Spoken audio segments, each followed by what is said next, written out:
Okay, I just want to give a little quick review on the Lifan 150 motor that I got into my CT70. Um, I had a 140 in here before, and of course I blew it up. Mainly it was geared way too low, and it bounced off the rev lever all the time, and the transmission actually, I thought it blew up top end something, but actually it was the tranny that gave out. I mean, the engine would start, it just sounded like there was a box of rocks bouncing around the base of it. So it was pretty much smoked. To replace it was not worth it. So I went and upgraded this Lifan 150, figuring it would be an easy switch over wiring wise, comparative to the Lifan 140 in here, which I was completely wrong. It took me, well, mainly not me, but the boys over at trailbuddy.com. It took about 30 emails and two different harnesses we came up with to convert their Trail Buddy harness into this one and make it run. And even they had troubles, and it took 3 different attempts. Now, if you put one of these motors in your bike and you call Trail Buddy, they'll know exactly what to do, and it'll be really easy for you, thanks to me. Because, yeah, it took a lot of work. Things I like about it. The transmission is way better. It's way closer geared ratio. The 140 had a first gear, it was like a granny gear, and it was pretty much worthless. This one, it's an all up shifting pattern, and it works really well, and it's really close geared. And I put a 17 front sprocket on it, and it has just the stock CT70, I believe it's a 32 in the rear.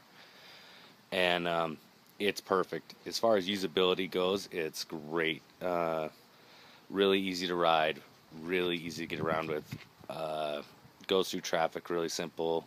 I mean, I like it a lot, to be honest with you. It doesn't seem to be as stressed as the 140 was. The problems that I don't like about it, the clutch is grabby.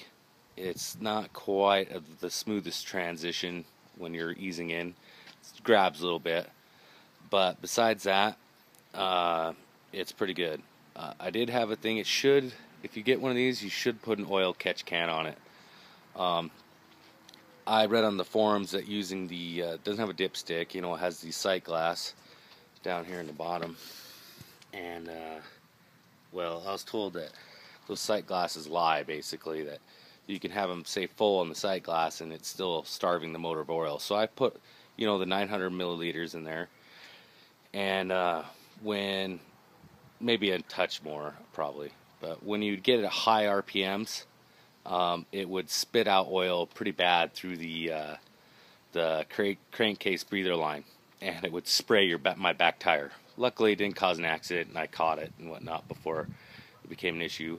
I drained some of the oil out, and to relieve that from happening, and it worked for the most part. Still at the very, very high end, if I hold it at very, very high, basically red line or right off the rev limiter, if I hold it there for any length of time and I let off, I'll see it'll start dripping a little bit out of the crankcase breather tube. Not much, nothing to worry about, but definitely am looking for, and will this winter, put oil catch can system on here. So something to think about. But yeah, for I think $500 to pay for these motors, just buy them off eBay. I think they're worth it.